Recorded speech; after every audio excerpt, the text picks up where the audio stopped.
1인 가구인데 월에 150으로 생활한다. 그럼 정말 건전한 소비 습관인 것 같고요. 단순히 식비랑 주거비만 본다면은 최저 생계비로 우리나라 1인 가구의 평균치만큼 소비하면서 살 수 있어요.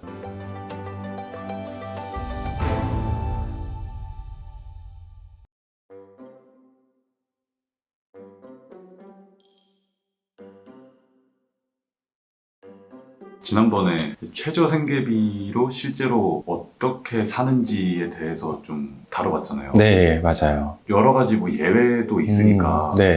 디테일하게 한번 얘기해 주시면 좋을 것 같아요. 네, 제가 지난번에 주거비에 한 40 정도 들어가고 식비에 한 60 정도 들어가고 1인 가구 기준으로 한번 설명을 드렸는데, 저도 설명을 드리고 나서 이게 좀 더 객관적인 자료가 있었으면 좋겠다라고 생각을 했어요. 그래서 찾아보니까 정말 최근에 1인 가구의 씀씀이는 성별과 연령별로 어떻게 될까라는 통계청의 통계 자료가 나와 있더라고요. 이걸 기준으로 우리나라의 1인 가구의 평균치와 그리고 최저 생계비로 살 때 뭐가 어떻게 달리면 되고 이게 과연 가능한 건가, 제가 말씀을 한번 드릴게요. 이 통계 자료는 당연히 작년 기준이고요. 2022년에 1인 가구의 월 평균 소비 지출액은 155만 1,000원이 나왔어요. 그럼 여기에 뭐 월세나 이런 게 다 포함되어 있는 거예요? 1인 가구가 번 돈에서 저축하는 돈 말고 쓰는 돈은 다 들어가 있는 겁니다. 보험료까지 다 들어가 있는 거예요. 이게 155만 1,000원이에요. 정말 많이 쓰는 사람도 있을 테고 정말 적게 쓰는 사람도 있을 텐데 그 평균치라는 거고요. 구체적인 내용을 보면은 음식과 숙박에 27만 6,000원, 숙박이면은 뭐죠?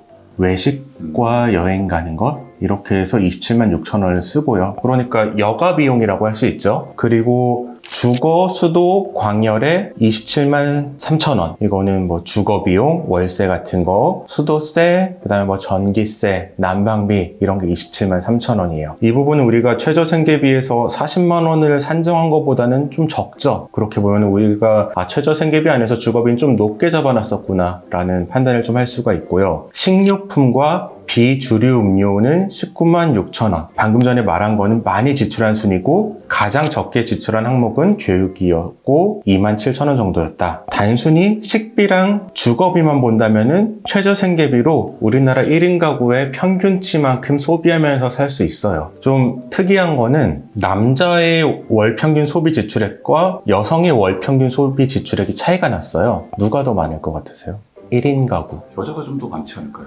저도 그렇게 생각했는데 남자가 더 많더라고요. 남자가 음식, 숙박의 비용이 많이 들고, 그러니까 외식 비용이죠. 그리고 교통 지출이 많대요. 자가 운전을 하는 거죠. 네. 대중교통 쓰는 사람보다 월에 한 10만 원 정도는 더 쓰겠고, 그 다음에 외식 비용, 술 마시는 비용 이런 거 하면은 한 10만 원 정도는 더 들어가는 그런 구조인 것 같아요. 그 다음에 또 재미있는 게 1인 가구이더라도 연령이 높아질수록 식료품과 의료 비용이 올라가고요. 연령이 낮을수록 음식 숙박 비용, 오락 문화 비용, 의료 신발 비용, 교육 지출 이런 게 증가하는, 뭔가 다 그냥 좀 상식선에 다 있네요. 평균치로 가니까 상식선에 있는 것 같아요. 사실 이렇게 평균치로 소비하는 사람은 애초에 개인회생까지 갈 일은 별로 없을 것 같아요. 1인 가구인데 월에 150으로 생활한다. 그럼 정말 건전한 소비 습관인 것 같고요. 이런 사람들은 돈을 모으면 모았지 뭐 사기당하거나 아니면은 큰 투자 실패를 하거나 이런 일이 없다면은 건전한 소비를 하시는 분들이다. 우리나라의 평균치는 건전한 소비를 하고 있다. 이렇게 볼 수도 있을 것 같습니다. 개인회생을 해서 네. 최저 생계비로 산다고 했을 때도 뭐 크게 무리한 숫자는 아니겠네요. 그런 것 같아요. 근데 이게 통계 오류가 평균치라는 거예요. 평균치라는 거는 정말 낮은 사람도 있고 정말 높은 사람도 있는데 1인 가구에서 정말 높은 사람은 일단 없을 것 같고요. 정말 낮은 사람들이 얼마나 있느냐, 그 수가 얼마나 많느냐,